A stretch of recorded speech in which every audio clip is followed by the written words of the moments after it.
Mercoledì 13 gennaio 2021 ricorrono i 106 anni dal terribile sisma della Marsica che nel 1915, pochi minuti prima delle 8 del mattino, distrusse la città di Avezzano, la Valle Roveto e la Valle del Liri.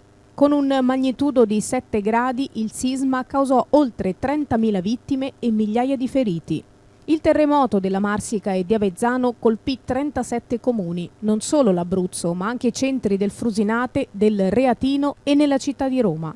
È considerato tra i più forti della storia sismica italiana. Il comune di Sora ha voluto celebrare l'anniversario apponendo un cuscino floreale alla lapide in ricordo delle vittime posta sulla facciata del Palazzo Municipale. Nel rispetto delle misure previste per il contenimento del Covid-19, alla commemorazione ha preso parte solo il sindaco della città di Sora, Roberto De Donatis.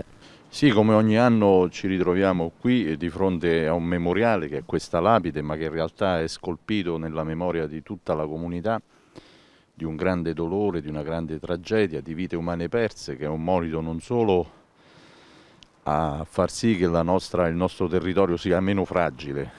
Quindi sotto questo aspetto le istituzioni, in modo particolare anche questa amministrazione, si è sempre prodigata per avere edifici più sicuri e per ottenere finanziamenti, soprattutto laddove studiano i nostri ragazzi, quindi sulle scuole. Nelle scuole l'impegno deve essere massimo, ma anche adesso con il bonus sismico sull'edilizia privata. E questo è un monito. L'altro monito che ci tramandano i nostri avi che hanno vissuto questa immane tragedia è sicuramente legato al fatto che oggi ne viviamo un'altra, che non è solo un'emergenza sanitaria, ma sta diventando sempre di più una tragedia socio-economica, e quindi quella resilienza che si è sviluppata per forza di cose, per necessità, sia durante questo terribile sisma, sia durante poi gli eventi bellici.